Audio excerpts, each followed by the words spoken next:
Bienvenidos. Me permito invitarlos a hacer conmigo una deconstrucción y un análisis del movimiento romántico que se gestó en el país de Estados Unidos, haciendo un bagaje cultural por sus diferentes autores, sus características principales y cómo éste se logró desarrollar en este país y por qué este fue tardío y tenía una cierta diferencia con respecto al resto de movimientos románticos que se dieron en la época. Bueno, abriendo el tema, contexto histórico. Es importante saber en qué época y bajo qué contexto social, económico y, bueno, en general, surgía este movimiento en Estados Unidos. Bueno, este movimiento se da más o menos en el siglo. Bueno, este movimiento se da en el siglo XIX como tal y pues se gesta a lo largo de este siglo. ¿Qué contexto pasa en Estados Unidos?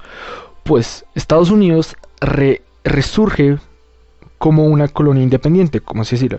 Es decir, se empieza a autogestionar. Es decir, como tal, aún conserva una muy gran influencia por parte de los europeos. Se está empezando a desligar tanto económica y socialmente de los europeos, creando su propia cultura. Pues claramente esto se ve reflejado en el romanticismo de Estados Unidos. Aunque intenta hacer una copia, por así decirlo, del movimiento romántico que ya se venía gestando anteriormente, pues este le da cierto toque y cierto valor y le empieza a dar valor a su cultura. Es decir, Estados Unidos en esta época busca crear su cultura. Bueno, a continuación me permito hacer un esbozo bastante general sobre algunas características del romanticismo, tanto generales como específicas dadas en Estados Unidos.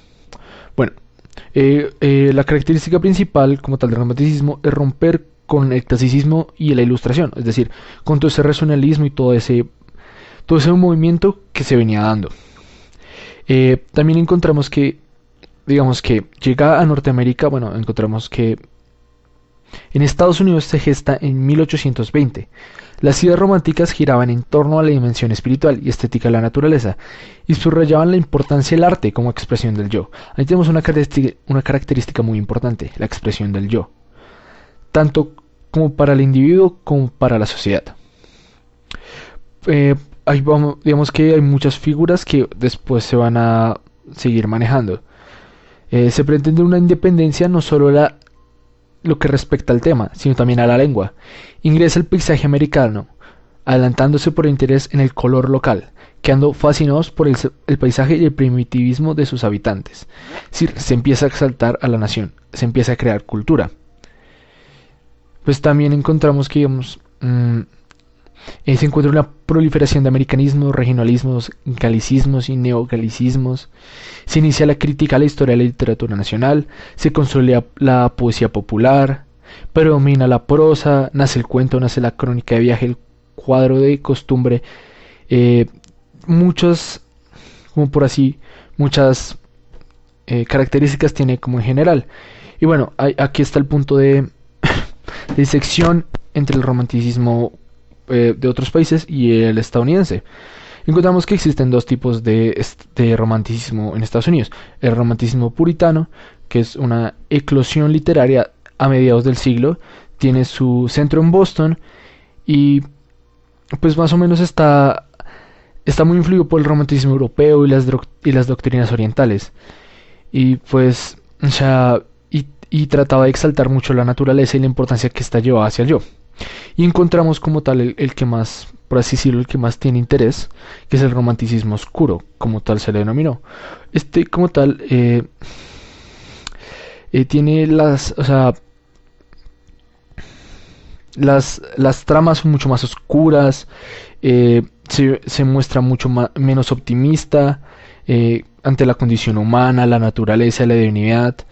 También encontramos, vemos, la incapacidad del hombre caído para comprender por completo las inquietudes, recordatorios de otro reino sobrenatural que parecía no existir. También encontramos rasgos particulares como la melancolía, la racionalidad, también diseño de la locura humana, el mal como tal, por así decirlo, usaban representaciones de seres mitológicos para representar al diablo y este tipo de cosas. Digamos, a grandes rasgos se encuentra sus características generales. Bueno, a continuación vamos a explicar como tal la vida de un autor principal del romanticismo en Estados Unidos. Bueno, este es Walter Whitman, nació el 31 de mayo de 1819 y digamos que tuvo una vida pues, bastante feliz, por así decirlo.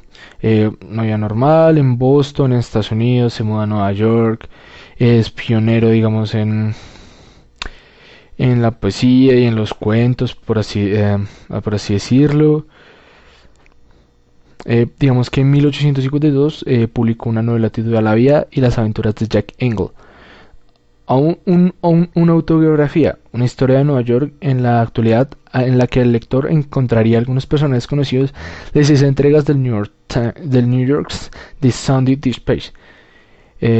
Y en 1858 Whitman publicó en serie de 47.000 palabras llamada Mandy Hill and Training bajo el seudónimo Mons Belton.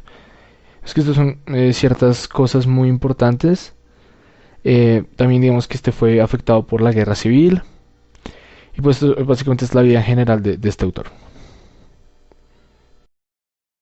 Bueno, el siguiente autor es como tal el más representativo del romanticismo en Estados Unidos. Es Edgar Allan Poe. Bueno, este hombre nace en Boston, en Estados Unidos, el 19 de enero de 1809. Entonces, que este tipo fue un escritor, un poeta, un crítico y un periodista romántico estadounidense. Y pues es conocido por sus relatos cortos, por sus cuentos de misterios, por su poesía, por la ficción que ayudó a construir, por la creación, digamos que, del investigador, del modelo del investigador, y muchos aportes a la literatura. También se encuentra, digamos, una de sus poemas más célebres, que es El Cuervo, o digamos, uno de sus cuentos o relatos más aclamados, que es El Corazón delator, en el que un hombre asesina a su patrón y lo esconde debajo y los policías llegan a ver y los policías realmente no saben nada y este hombre empieza a escuchar latidos y la culpa. Este autor como tal encarna muy bien el romanticismo oscuro como tal, pues tiene todas estas características de que en sus relatos siempre están cargados de nostalgia, de sentimientos tristes, de una atmósfera oscura. Y pues el uso de, digamos, de la expresión del yo en sus poemas, digamos que más adelante se va a analizar un fragmento del Cuervo y vamos a ver estos características y por qué este hombre es el más representativo dentro de todo el romanticismo estadounidense. Bueno, a continuación voy a leer el fragmento del Cuervo que vamos a analizar y vamos a entender por qué esta obra poética es del romanticismo. El Cuervo.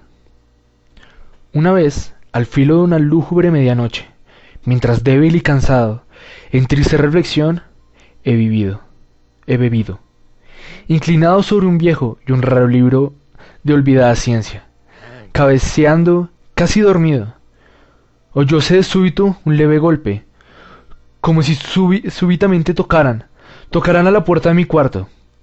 «Es», dije musitando.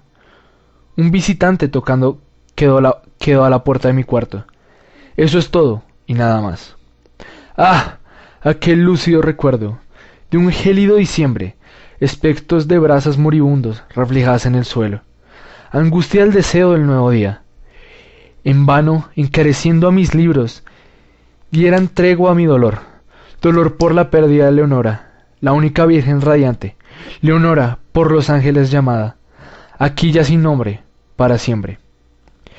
El crujir triste, vago, escalofriante de la seda de las cortinas rojas, llenábame de fantásticos terrores, jamás antes sentidos, y ahora aquí, en pie, acallando el latido de mi corazón, vuelvo a repetir.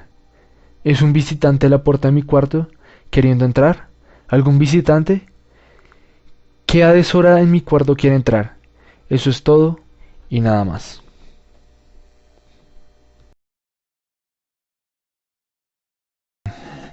Bueno, del anterior fragmento podemos encontrar muchas características del romanticismo. Una de ellas es la expresión del yo. Claramente está reflejada en ese extracto del poema. Estamos viendo cómo se siente el hombre, es decir, cómo está el hombre con relación a su entorno, por así decirlo, con relación a la puerta, con relación a Leonora. Es un personaje del cual posiblemente deducimos que está enamorado, pues por el lenguaje del poema. Y claramente está el tono melancólico y de terror que lleva con esas frases extrañas de nada más al final, que al lector le dan cierto escalofrío, por así decirlo, porque genera inquietud. Claramente está el tono ya antes mencionado, triste, melancólico, de suplicio, de deseo por Leonora. Se ve muy bien reflejado en eso. También podemos encontrar, digamos, algo apreciación a la naturaleza, por así decirlo. Pues, o sea, del uso de representaciones, porque vemos que en el poema más adelante se encuentra con un cuervo y este representa el mal, por así decirlo, y ciertas situaciones que le pasan mal al protagonista. Y pues estas son como las características más generales que encontramos para que este poema sea considerado romanticismo. Claramente está la característica principal, que es romper con toda esta tradición de ilustración que veníamos, las emociones que conlleva, ese tono triste, ese tono gris, el misterio, la ilusión, la representación del yo. Entonces, por estas razones, este poema es una de las obras más importantes del romanticismo oscuro, por así decirlo, del romanticismo de Estados Unidos.